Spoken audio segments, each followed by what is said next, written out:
നബിതങ്ങളുടെ കാലത്തില്ലാത്ത എല്ലാം ദീനിന് പുറത്താണ് മിസ്റ്റർ. എന്തൊരു വിഡ്ഢിത്തമാണ് നിങ്ങൾ പറയുന്നത്. അങ്ങനെയെങ്കിൽ നമ്മൾ ഇന്ന് ഓതുന്ന ക്രോഡീകരിച്ച ഖുർആൻ നബിയുടെ കാലത്തില്ലല്ലോ. ഖുർആൻ ക്രോഡീകരണം, ഖുർആന്റെ ശരിയായ ക്രോഡീകരണം നിർവഹിച്ചത് അല്ലാഹു തആല തന്നെയാണ്. അത് അള്ളാഹുവിന്റെ റസൂലിന്റെ കാലത്ത് തന്നെ ക്രോഡീകരിക്കപ്പെട്ടിട്ടുമുണ്ട്.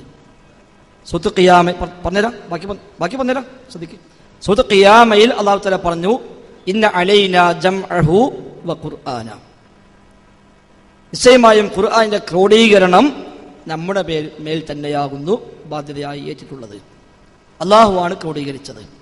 ഓരോ ആയത്തിറങ്ങുമ്പോഴും ഈ ആയത്ത് ഏത് സൂറത്തിൽ ഏത് സ്ഥാനത്ത് വെക്കണം എന്ന് അള്ളാഹു നിർദ്ദേശിക്കുന്നു. അത് പ്രകാരം റസൂൽ സ്വഹാബത്തിന് പഠിപ്പിച്ചു കൊടുക്കുന്നു. പിന്നീട് സിദ്ദീഖ് റളിയല്ലാഹുവിന്റെ കാലത്ത് ചെയ്തത് അത് പുസ്തക രൂപത്തിലാക്കിയത് മാത്രമാണ്. അത് ഇന്നും പല രൂപത്തിൽ തുറന്നുകൊണ്ടിരിക്കുന്നു. ഈ ഫോണിൽ ഖുർആൻ കംപ്ലീറ്റ് ഉണ്ട്. അത് സിദ്ദീഖ് റളിയല്ലാഹു ചെയ്തിട്ടില്ല.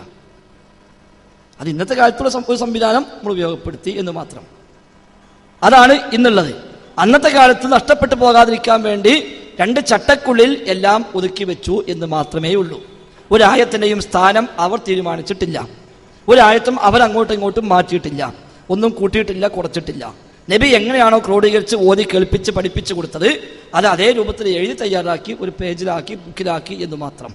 അത് തർക്കമുള്ള വിഷയമല്ല. അത് നമുക്ക് ഇനിയും പുതിയ പുതിയ സംവിധാനങ്ങൾ വരുമ്പോൾ ഒരു പക്ഷേ കുറച്ച് കാലം കഴിയുമ്പോൾ പേന മതിയാവും. ഖുർആൻ ഫുള്ള് പേൻ്റെ ഉള്ളിലുണ്ടാവും.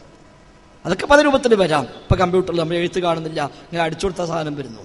അത് സംവിധാനങ്ങളാണ്. ആ സംവിധാനങ്ങൾ അന്ന് പേപ്പറാണ്, അത് ആ രൂപത്തിൽ സംവിധാനിച്ചു എന്ന് മാത്രം. അത് തർക്കമുള്ള കാര്യമല്ല.